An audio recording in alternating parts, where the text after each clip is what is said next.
Всем привет, я Александр Румянцев. Сегодня я поговорю с Михаилом Лавровым.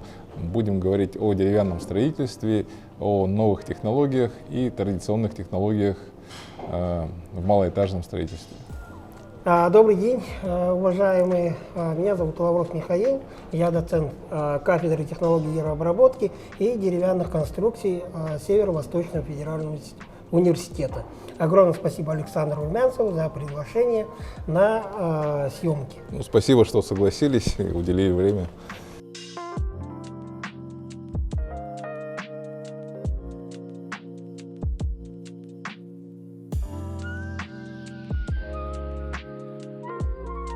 В целом по технологии я бы мог выделить несколько способов строительства. Да? Вот, например, есть у нас каркасное домостроение, хотя она в зачаточном виде. Да? Вот. Строительство панельное, да, деревянное панельное строительство, МХМ-панели. Она тоже находится, скажем, не в рассвете, да, развития. Из массивной древесины, если взять, то у нас в основном применяется это строительство из простого бруса, да, профилированного бруса. Да, это более такие современные, можно сказать, хотя они условно сказать, современные технологии, которые у нас появились. Да? То, что вот в новом, как бы у нас.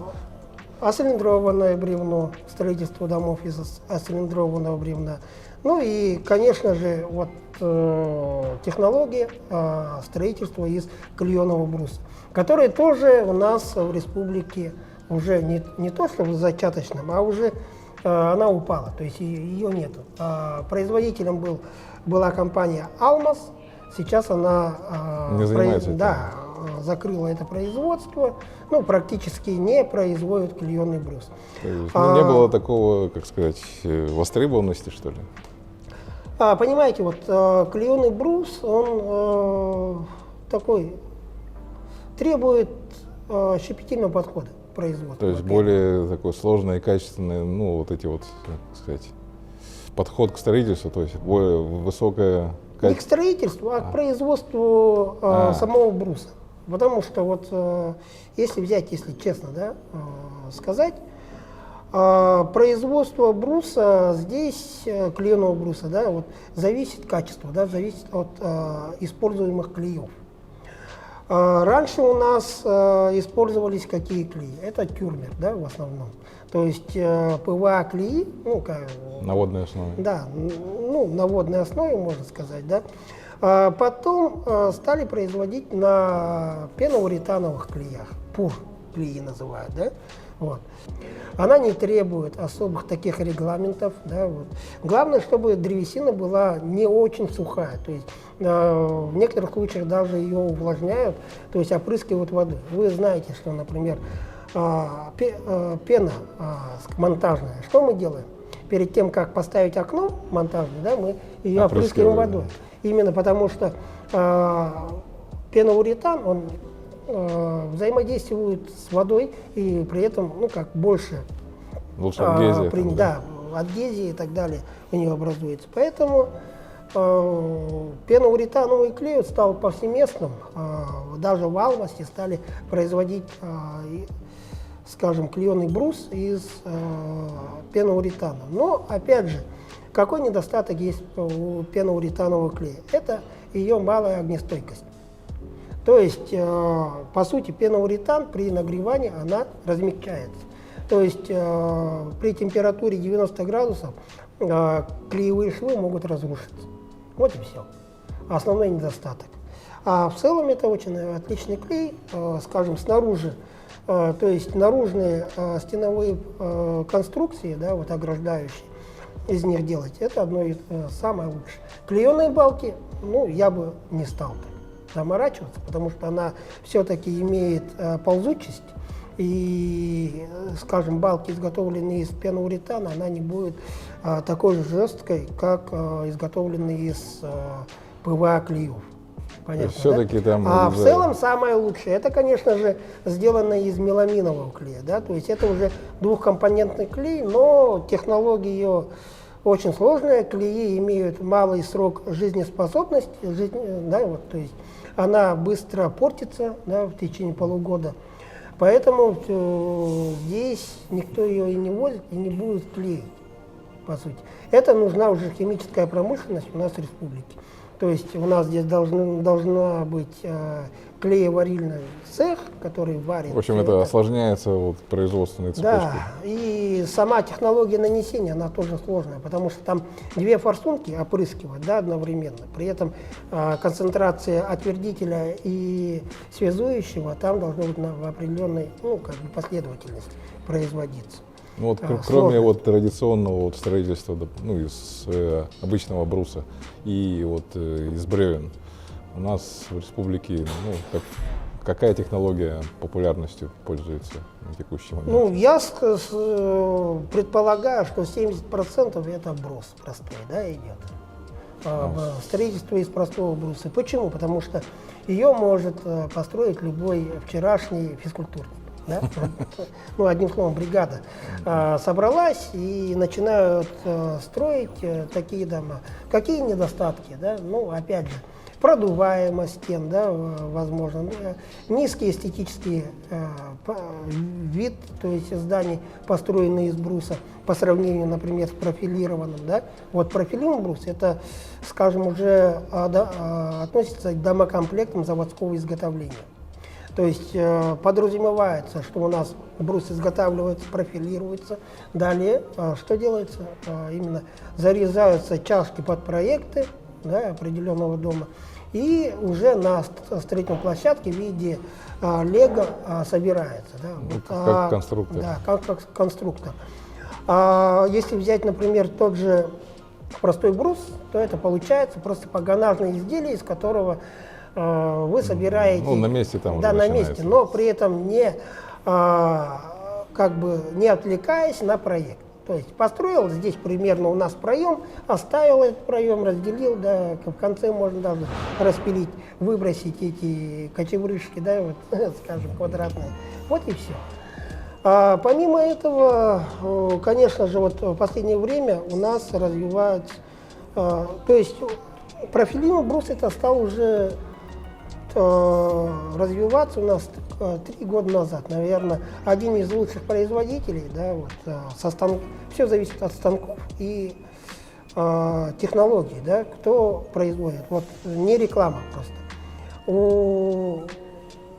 На данный момент, да, лучшим производителем домов из профильного бруса является Диаманта, потому что у них есть станок чашкорезный, который позволяет строить дома очень качественно. При этом, скажу, в отличие от других производителей, да, Диамантер, она лес заготавливает сама. Это якутская компания, да, или российская? Это якутская компания, находится в Якутске по Мархинке. Да. Помимо этого, у них в Витиме есть лесозаготовительные, то есть они лесозаготовка. Они как и производитель, так, ну, в смысле, да, вот, и лесозаготовка и да, производство. У них полный цикл производства. Поэтому, скажем, у них и контроль качества может быть, да, выше намного, чем у малых предприятий, которым нужно, помимо того, что купить, еще отсортировать некоторые виды бруса, да, вот кривой и так далее. Брус. Вот такие моменты.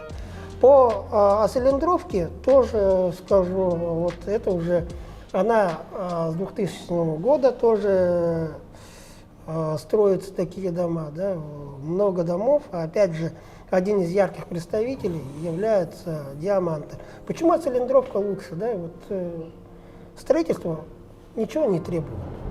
Особо вот это, как бы придерживаться каких-то регламентов. Она проста, как, скажем, Калашников. Взял, поставил на чашку, главное правильно зарезать чашки и иметь профиль, определенный профиль оцилиндрованного бревна. При этом, опять же, все эти технологии, вот две, да, технологии, это профилированный брус, скажем, да, оцилиндровка и клееный брус, они требуют проекта, изготовления проекта зарезкой чашки. То есть где указываются какие чашки и так далее, где это устанавливается, да, должны быть. То есть как собирается, повинцовая сборка и так далее. То есть это является полноценным проектом для деревянного домостроения. Вот. А есть же еще вот, забыл название, но вот, выглядит дом как будто он из бруса, но вот это вот по сути, ну, толстые доски под брус, а между ними там засыпается утеплитель. Ну, эта технология развивалась у нас в 2015 году, да, при мне, когда я был главным технологом в компании «Алмаз». Вот. Называется технология двойной брус. Вот все, да. точно вспомнил. Но эта технология, она канула. Не прижилась? Не прижилась. А почему? Не то, что не прижилась, да, вот просто сама технология очень сложная. Если, например, в профилируемом брусе вам необходимо зарезать одну чашку, то в, скажем, профилированном, то есть по технологии двойной брус вам нужно в 2 раза больше чашек. В 2 раза больше работы. Да, 2 раза больше работы. При этом не всегда очень хорошо стыкуются сами эти доски, потому что со временем доски быстро начинают вертолет там начинает вертолет, да, вот, коробится по технологии. Если по правильно терминам, говорить, да? Они быстро коробятся. Это зависит, опять же, от качества сушки, да. При этом, скажем, «Алмаз» он использовал для технологии двойной брус пиломатериалы из лиственницы. А лиственница, вы знаете, она такая... Винтом идет. Да, винтом идет, она требовательна к технологии сушки и так далее. Да, вот. То, что сосна вытерпит, лиственница, она всегда покоробится. Вот. И растрескается. Поэтому подход к технологии, она должна основываться на знании материалов, технологии сушки и так далее. Вот. А если взять, допустим, каркасное строительство, вот, основание из дерева? Вот, каркасное строительство, это опять же, да, вот, возьмем пример. Самые лучшие дома в Якутии, которые были построены по каркасной технологии. Отмечу, это Высшая школа музыки, где сами, скажем, канадцы приехали. Носители технологий приехали. Носители технологий приехали со своими пиломатериалами, со своими строительными технологиями, оборудованием и так далее. Да, вот, и построили, и поехали. То есть, повторить на данный никому момент не удалось. То есть, конструкции этих домов не вызывает нареканий. Хотя есть, опять же, некоторые дома у них, у которых полы холодные. Но это уже связано, наверное, с условиями их эксплуатации, скорее всего. Нужно будет сделать, конечно же, обследование этих домов и посмотреть причины. Но это им уже 30 лет, да, примерно, срок службы. Да. А вообще каркасные технологии, они подразумевали, что 25 лет, да, будет служить, потому что срок службы теплоизоляционных материалов и плюс, скажем, пароизоляционных материалов, пленок и так далее, да, составляет 15-25 лет. Их же можно заменить? Да, их можно заменить без разрушения тех же, скажем, конструкций деревянных. Несущие несущих конструкций. То есть спокойно все это можно заменить, но... Никто этим не занимается. И не умеет у нас. В общем. Скажем, если мы сейчас возьмем и будем их все это переделывать, да, то я думаю, дом наоборот ухудшится. Не трогай, пока все нормально работает. Пока она не требует ремонта, лучше пускай стоит, да, особо.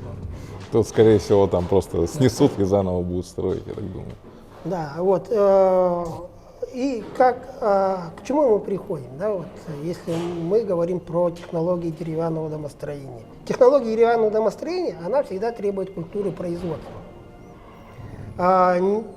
Скажем, если каменный дом, это понятно, что там усадка маленькая, да, и так далее, там 1% усадки клеевого шва, да, у каменных домов, да, вот когда мы ложим на, скажем, бетонную клеевые швы, да, вот все это собираем, да, вот каменные дома, то у деревянного дома она может достигать 10%. поэтому знание технологий деревянного домостроения – это первостепенно. Да, соблюдение технологий – это тоже первостепенно. Вот, например, почему финны и так далее, деревянные дома очень хорошо прижились и строят, и, скажем, дома. И у них стоят эти дома 300, 200, 100, 150 лет. Да? Дело в том, что у них есть культура производства. Эти предприятия, которые работают там, они передаются от отца к сыну. То есть есть преемственность. У нас преемственность, как говорится, были строительные бригады специальные, да, до революции, вот, которые построили деревянные дома, да, вот, скажем, по Чернышевского, которые там сейчас уже сгорели, некоторые части. Район Залога, да? Да, район Залога. Но они стояли 200 лет, да, 100 лет и более.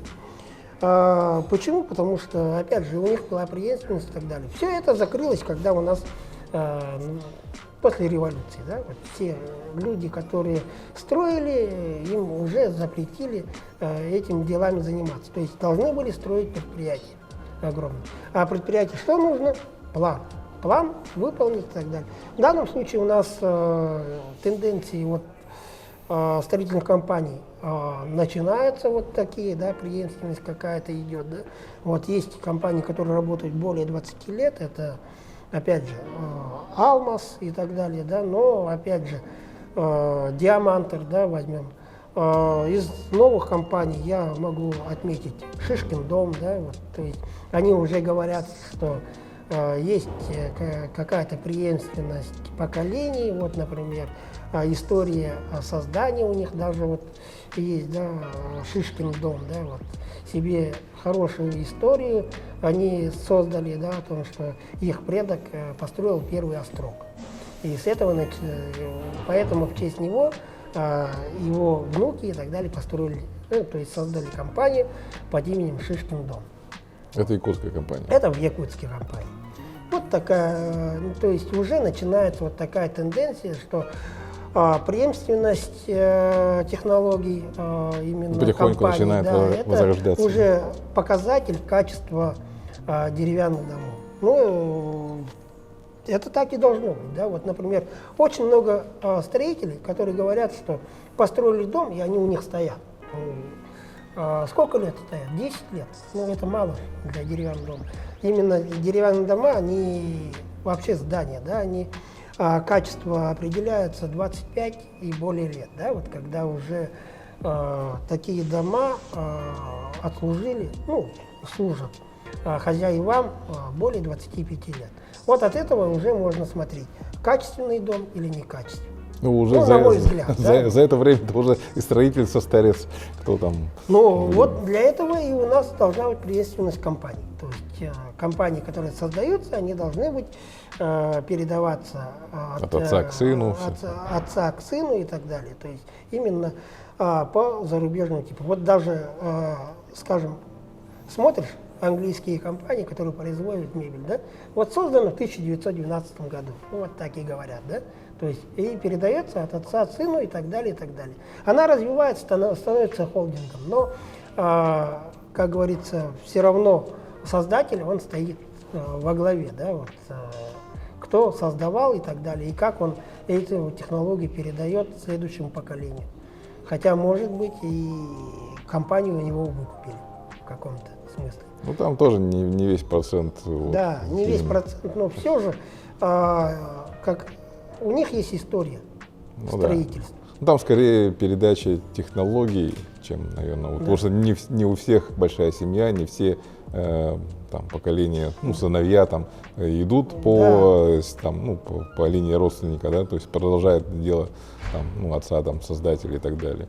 И компании, не то, что они исчезают, они продолжают жить, но уже там под управлением, не знаю, корпораций или там каких-то других людей, но с использованием, там, допустим, и развитием технологий, которые заложились и вот, ну, со времен основателей, скажем так. Да, есть такое. Вот, скажем, технологии развиваются. Раньше, например, понятие о клееном брусе мы даже не знали, да? Что-то такое было.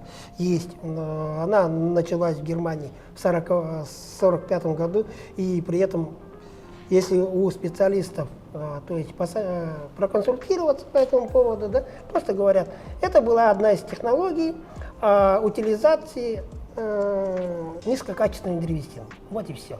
То есть была предложена технология, что мы можем склеить брус и получить, то есть утилизировать то, что у нас... Не кондицию собрать, да, и вы сделаете... В середине, снаружи хорошая древесина. А современные технологии, там, скажем, у нас вот на прошлой неделе приезжали тоже специалисты, ЛВЛ Дом, да, вот есть такая. Они тоже предлагают каркасное домостроение, да, вот, как один из видов строительства. Да, вот. При этом каркас из ЛВЛ бруса, то есть из шпона склеенный. То есть шпон 3 мм, он склеивается, толщину имеет от 25 до 75 мм. Да, вот. Это типа как фанера, только тонкие слои более. Ну, фанера, она перекрестно идет, а ЛВЛ идет все продольно. Ну, я имею в виду, что некое похожее. Я просто говорю, в чем разница между фанерой и ЛВЛ брусом. ЛВЛ брус идет продольный все, по продольным направлению. Ну, как, да, как по мне, как по росту волокон получается. Да, вот как клееный брус. Ага. Вот, склеиваем, только там используют 3 миллиметровый, а в фанере там перекрестные, да, идут слои. И плюс еще, скажем, технологии как бы живучие, и они построили первый каркасный дом, 4-этажный в России, в Новосибирской области. Ну, как реклама не говорят, хотя насколько это живучее, у меня пока, скажем, много вопросов, чем ответов. Да? Вот. Зачем ЛВЛ брус использовать в каркасном домостроении, когда можно просто сушеный брус использовать, а ЛВЛ брус использовать в несущих балках. Вот балки у нас сложный вопрос. То есть, ну, там получается, что там можно нарастить по нужной длине, да? Так у них там 18 метров. Да.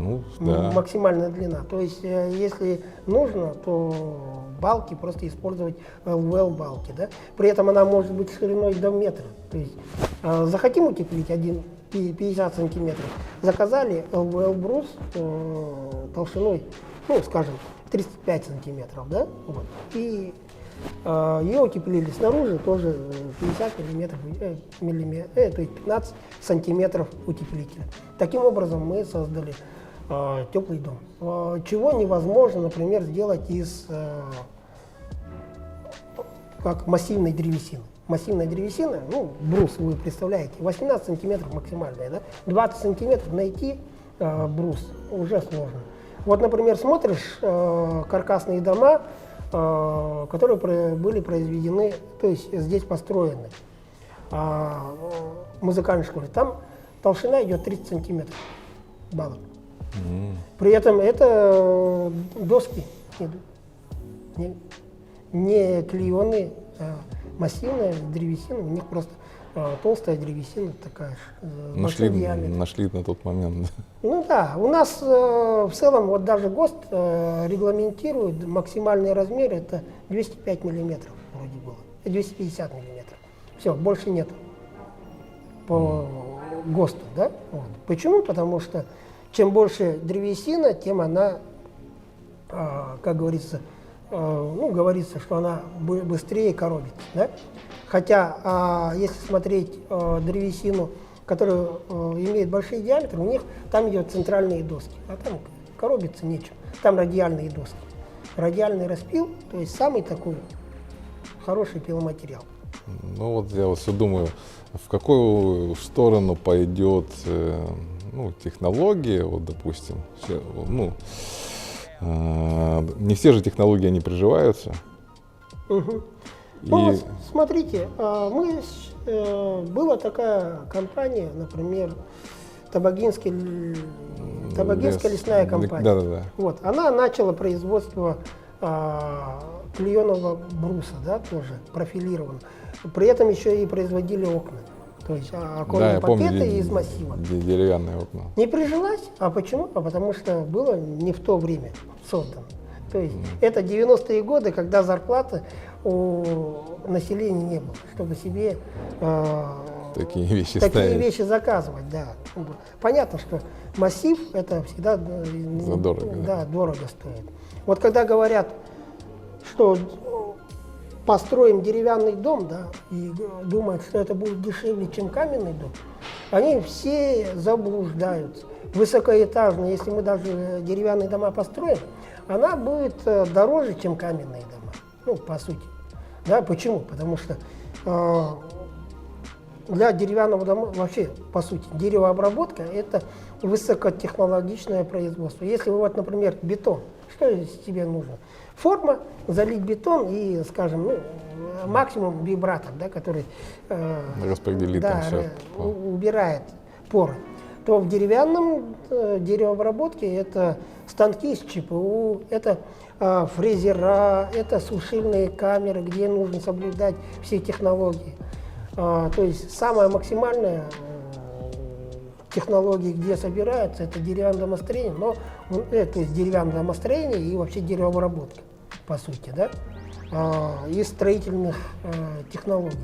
То есть это вообще деревянное домостроение, это верх строительства. Инженерной мысли, да? Да, верх инженерной мысли. Потому что вот зарубежные страны, смотрите, деревянные конструкции какие представляют. Вот своды деревянные, клееные.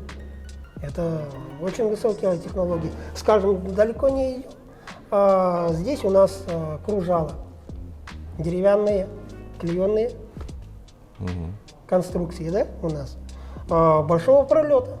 Каменным такой пролет бы не получился, я думаю. Ну, там металлический. Да, железный. Очень было бы сложно с точки зрения пожарной безопасности, пожаростойкости и так далее. Мы смотрим и думаем, что деревянные конструкции это в целом горючие и так далее материалы. Хотя по огнестойкости они самые высокие по сравнению с железобетонными и металлическими конструкциями. А как вот вам такой тезис о том, что вот строительство из бруса и строительство каркаса, они примерно одинаковы по стоимости? Возьмем сразу так, да, что подразумевается под каркасным домом? Если это строить, ну, скажем, барак, то они должны быть одинаково стоить. То есть, когда человек без знаний технологии строит, да, вот, каркасный дом, он может ее сделать за маленькие копейки, потому что...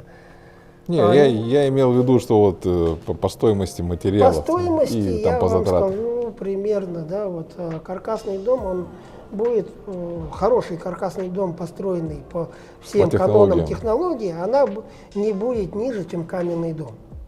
Потому что, во-первых, это вентиляция должна быть внутри этого дома хорошая. Без вентиляции в каркасном доме жить невозможно сразу.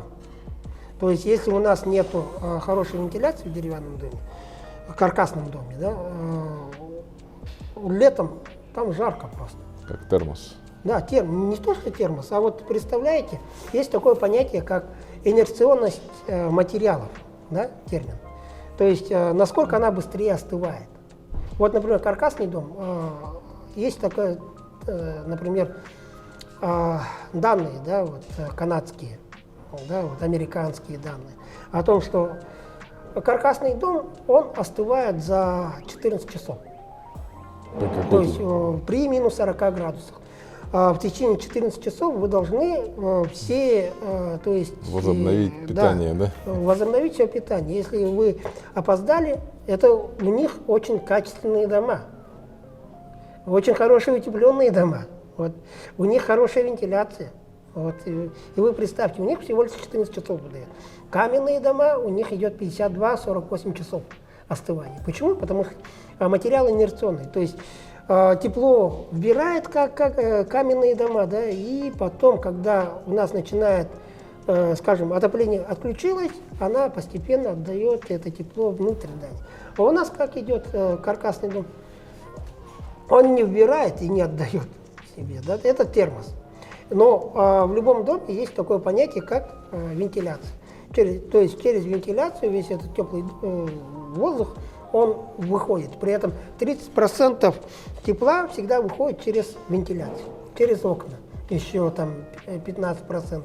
А по стене, стеновым конструкциям всего лишь 20%. А если деревянный, тогда сколько остывает? Ну, я имею в виду брусовый. Деревянный дом, опять же, он остынет быстро, потому что она не соответствует энергоэффективности. Плюс-минус как смотрите, каркас. да, ну вот смотрите, компания Алмаз, она предлагает такую технологию, да, 20 миллиметров, ну 18 сантиметров МХМ-панели и утеплитель там 10 сантиметров. Соответствует она теплотехническим характеристикам, да, для нашего? Нет. То есть, если мы сделаем утеплитель 15 сантиметров, то, конечно, она будет дольше остывать, потому что древесина, она имеет высокую тоже инерционность. То есть она вбирает в себя тепло, потом также будет наружу, то есть внутрь отдавать. А при этом нюансы, опять же, есть, например, вот видели, да, много зарубежных домов тоже за рубежом. Их обивают кирпичом. Каркасный дом деревянный, да, а снаружи кирпичный выглядит, да. Это тоже одна из как бы моментов защиты от солнца. Да, то есть кирпич нагревается днем, ночью она остывает. То есть дальше она не передает все это тепло ни наружу, не внутрь, да? ну, то есть внутрь не передает. Да? Вот таким образом мы защищаем от солнца. А главное, ведь кроме защиты зимой, у нас должно быть круглогодично быть удобно, то есть комфортно проживать в деревянном доме. Да? Вы, наверное, много раз замечали, что в хорошем бревенчатом доме всегда летом прохладно. Это тоже является одним из пунктов, да, вот, того, что она вбирает в себя днем все тепло и ночью отдает обратно. Да? Вот. Поэтому у нас в деревянном доме всегда хорошая прохлада, не требуется кондиционера. Вот один из пунктов. Ну, да. Но зимой в этом доме холодно. Я вот был, сейчас вот пока я не забыл, вопросы хотел задать, и потом у меня вылетел. Есть ли у нас будущее вот по технологии такого панельного строительства? Ну, это, может быть, относится к каркасному, когда вот привозят готовые вот стеноблоки и на месте собирают. Так, сразу расскажу. Панельным можно отнести, да, строительство. Тот же МХМ-панель. Да? Отнести каркасное, да, когда вы говорите, вот готовые панели привозят и собирают панели из каркаса. Вот, ну, МХМ-панели по себе, по сути, да, это массив. При этом пиломатериалы должны быть высушены, то есть они сушатся, то есть дают определенную цену на себестоимость продукции, да, вот сушка. Второе, их нужно собрать, то есть перекрестно собрать все это. Третье, это обрезать и так далее, да, вот, то есть убрать излишки. Там панель, например, идет 2 метра, а изготавливаются панели 3 на 3 метра. То есть оттуда вырезаются окна и так далее. Все это, конечно же, накладывается на конечную продукцию. В цене. Да, в цене. И поэтому, вот, например, нюансы по стоимости, да, вот, когда в прошлом году, скажем, Минстрой хотел тоже построить много таких МХМ-панелей, было то, что Алмаз не хотел, или как сказать, не хотел, не то что, а цену повысил, да, вот, на МХМ-панели. Потому что производить по стоимости пиломатериалов МХМ-панели, ну, кто будет делать, да, такое? Невыгодно? Невыгодно, конечно. Вот если у них пиломатериалы никуда не идут, не продаются, да, можно как бросовый материал ее применять. Но, как говорится, пиломатериалы сейчас на расхват и так далее. Да, вот в прошлом году бум был такой строительный. При этом с чем это связано? С ипотекой, да, вот, дальневосточной и так далее. То есть цены как бы повышаются на пиломатериалы, спрос порождает предложение, цена повышается с ростом, то есть потребностей, да, в строительных материалах. Поэтому МХМ-панели, они вполне дорогой материал. Оно так и должно быть, да, То есть это дом не для всех, да? вообще деревянный дом, он по сути подразумевается, что это дом не для всех. Это для... Ну, у нас-то наоборот люди вот как, типа, вот я не куплю, ну, в смысле, там, на квартиру там нет возможности, а вот дом построить, это там уже, кажется, как будто гораздо проще. Да, у нас доступность сейчас... А в Европе наоборот, там, в Европе вообще наоборот, это богатые люди. Деревянный дом построить, это... Подход у нас другой совсем. Ну, то есть тоже. мы ищем, где дешевле и как построить, лишь бы вот... Лишь бы было. А потом то, что дом развалился, там стали они, дом холодный, это уже технология плохая, материалы плохие и так далее. Строители криворукие. Да? Строители плохие. Строители строят так, как умеют, и так же, как и платят им. Да, вот, например, 3000 за квадратный метр построй дом. Да, ремонт квартиры стоит 11 000. Ну, у меня вот, например, тоже деревянный дом, вот, и он рубленый, но там он такой криво-косо. Потому что первый дом у меня сгорел, ну, тоже сам строил. И там вот уже не дожиру, взяли готовый сруб, даже не глядя, ну, вот, просто вот предложили там 6 на 6, нет, 8 на 8. И, считай, его просто привезли, собрали, а потом уже выясняется, что его там рубили как на душу положит, да? То есть там руб, ну вот эти вот углы там все кривые, там даже вот руб вот этих вот продольных там бревен, бывает так, что там друг на друга не накладываются, или там я вначале там просто вот руку просовывал между стенами, но даже вот усадку не давал. Ну то есть это вообще качество рубки было, но просто отвратительно. Да, и вот как раз такие дома и будут стоить дешево, да? Ну там тоже если не вы то, чтобы хотите дешево. хорошие дома построить, это У нас просто вот даже и специалистов вот там, поэтому да, каркасное домостроение, оно всегда идет намного дороже, да, вот, по сути, потому что это, во-первых, пиломатериалы должны быть сухие, которые используются в каркасе. Сырые пиломатериалы, они не допускаются. Почему? Потому что мы закрываем с двух сторон пленками. И если там сырая древесина, то она сгниет. Вот. Второе, в древесине, вообще каркас, он должен быть обработан антисептиками и либо огнебиозащитными материалами, чтобы защитить от грибов и защитить, ну, от пожара, да, в каких-то случаях. Поэтому соблюдение технологий требует определенного мастерства, а любое мастерство это является залогом цены. Вот. Ну, да, согласен. Да. Как вы можете тот же самый дом, построенный, например, за 2 миллиона, построить и за 1 миллион. Просто качество как будет, я не ручаюсь. Будет как бы домик у них, ниф-ниф, нуф-нуф, наф-наф, как бы каркас деревянный есть, но почему-то стена холодная, вот и все. Ну да. Почему так? Вот, например, даже используя некачественные утеплители, можно удешевить строительство. Просто сколько этот дом будет стоять, через сколько она сгниет. Вот много, например, каркасных домов, даже в Ютубе, даже в интернете посмотреть, как они упали от ветра. Ну, сложились. Как 3 поросенка. Да, 3 поросенка. Поэтому здесь как технологии относятся, вот так и будет. То есть тут вообще как бы не надо пенять на технологию, а на тех, кто собирает. На строителей, на проект. То есть без проекта каркасный дом никак не построить. Ну, первично это качество проекта. Если хороший проект, то он дорого стоит.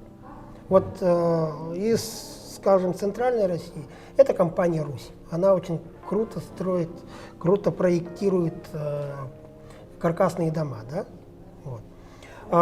Есть Goodwood, тоже строит такие же дома, да, ну, с соблюдением технологий и так далее. А есть компании шарашки, которые даже в России, ну, вот, строят людям, где как даже придумывают новые всякие узлы. Да, им патенты каждый день нужно изобретать на строительстве. О том, но история будет, а будет ли этот дом стоять долго. Поэтому экономия на каркасном домостроении – это самоубийство. Если вы хотите строить деревянный дом по каркасной технологии, это должно быть строиться именно по технологии утвержденной, когда технолог там у них имеет профильное образование. И вот как раз к профильному образованию, да, вот скажем. Министерство строительства Республики Саха-Якутия, да, в прошлом году с Министерством образования, да, нашей и науки, да, вот, республики нашей, вот как раз поддержали и открыли профиль деревянного домостроения. То есть мы, республика, то есть правительство республики… Наконец-то начало подготовку специалистов да, в этой уже области. начало подготовку в ЦВФУ специалистов по деревянному домостроению. Это уже, скажем, один из плюсов. То, что мы будем выпускать специалистов, именно которые будут заниматься деревянным, а не, скажем, ПГС, которые закончили и, не зная свойства древесины, строят деревянные дома, или спортсмены, ну, те же самые, да. Я просто говорю так. Да, у нас тут спортсмены вообще там крупными компаниями управляют, и ничего. Хорошо. Ну, я, конечно, радуюсь, что они строят деревянные дома. Много спортсменов знаю, которые хорошо строят деревянные дома. Но все же они не специалисты в этой области. Они не специалисты. Они, как руководители, да, могут. То есть, но специалисты, технологи должны быть с профильным образованием. Но еще и хорошо будет, когда руководитель будет иметь профильное образование по деревянному домостроению. А когда первые вот специалисты выпустятся? Первые специалисты, вот у нас первый курс заканчивают в этом году, то есть через 3 года уже бакалавры будут выпускаться. Кстати, 15 числа будет встреча Министерства образования Республики Саха-Якутия с нашими студентами и Министерства строительства. То есть они будут общаться с нашими студентами первым набором специалистов, ну, бакалавров, да, которые обучаются у нас на кафедре по специальности деревянного домостроения. Да, мы идем в ногу со временем. А эти вот специалисты будущие, они вот имеют целевые места? Вот как раз-таки республика выделила целевые места, 12 целевых мест в прошлом году. В этом году планируется такое же количество мест по набору. Да. Ну и бюджетные места, там 10 мест вроде бы выделяют. Ну, я к тому, что эти будущие специалисты не убегут там заниматься не пойми чем, кроме деревянного строительства. Ну, если профессия деревянного домостроения является востребованной, зарплата достойная, то зачем уходить на другое производство? Ну, заниматься чем-то другим. Другой вопрос, как говорится, насколько будут технологии развиваться у нас к тому времени, когда они выпустятся. То есть, сейчас, насколько они будут соответствовать? Да, соответствовать. Потому что молодые специалисты это всегда требуют обучения. Ну, век живи, век да, учись. Век учись, век живи, век учись. Да? То есть они приходят на предприятие, и лучше, когда они работают на предприятии, в котором этот технологический процесс уже налажен. То есть они ознакомливаются, они понимают, и потом у них перенимают опыт. Да? В последующем, даже если они уйдут на другое предприятие, они вот с этим багажом будут развивать технологию деревянного домостроения, правильную технологию. Ну а если мы этих же специалистов отправим в малые предприятия, которые ничего, ну скажем, работают по старинке без технологий, да, и от молодого специалиста требовать повышения уровня, повышения культуры будет сложновато. То есть в любом случае это на первом этапе это нужно будет консолидация преподавательского состава нашей кафедры, да, и предприятий, которые берут. То есть мы должны будем все-таки какие-то наставления уже по соблюдению технологий прорабатывать совместно. Ну хорошо. Да. На этой веселой ноте, да? Мы можем закончить, да? Да, а то время не резиновое.